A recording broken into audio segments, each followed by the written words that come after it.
biggest learning experience from year one? There were some highs where y'all won some really, really big, close games. There were also some lows where you guys lost some games you weren't supposed to. Biggest learning experience for you, though? Well, just believing who we are, right? I mean, I think throughout the year, as we did some unorthodox things at some normal times, right?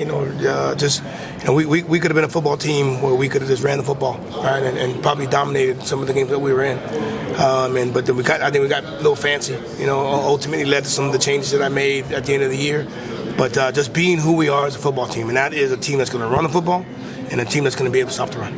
What was one or two position groups that you looked at, you and your staff, after the season and said, we have to get better here if we're going to win a SWAC championship? Defensive line, and I would say probably on the back end, our defensive backs. Those are two spots where we had some major issues, right? We obviously being a part of Coach Simmons' staff in 22 and 23, and we were a great defense primarily because we could stop the run. Where throughout our 24 season. It wasn't up to the standard of what I'm accustomed to or what I had been around. So we had to make sure we took care of that, get bigger, get stronger, and we did that. And on the back end, right, me being a defensive back by trade, we gave up too many big plays. And some of that was scheme, some of that was just talent where I felt we needed to get better. Quarterback position, always huge. You guys losing a very, very experienced guy, but you guys added a lot of talent in the portal. We did. What are you looking for from those guys to prove themselves in fall camp, and when are you looking to name a starter? Well, last year we were in that same spot, right? We were trying to replace Musa, right? And obviously I thought we did a good job with Daniel Richardson. And for me, when I start with the quarterback, it's about making sure they take care of the football. Run the offense, take care of the football. So we went and got 3 guys, and one of them as a junior college All-American. And they've all been there during the summer, going through OTAs, going through lifts.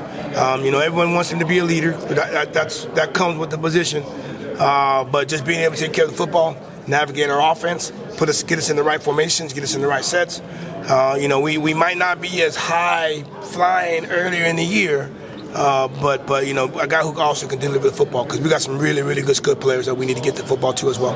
What do you think shifted mid-season, where it just seemed to kind of get off the rails a little bit? Was there anything behind the scenes? Was it just not making plays? Like, we know on Saturday, 1 or 2 plays could change a whole game.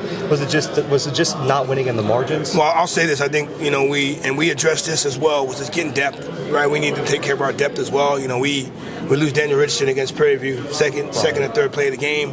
You can just kind of feel our sidelines, a little bit. But so we added not just at the quarterback position, but just depth in general. You lose a game against Jackson State, right? Probably one of the best football games throughout the year, especially at the HBCU level.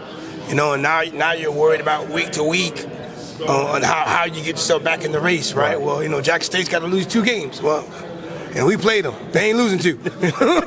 We played them. They weren't going to lose 2 more. So, but maybe just as opposed to worrying about other teams in our conference, just take care of ourselves. So we had some injuries, yes, but I thought playing a great game against Bethune, even after the tough loss that we had, being able to do well in that game, and then playing a very, very good Alabama A&M team, right? And I felt a certain way about that game. I was excited, excited about how we played.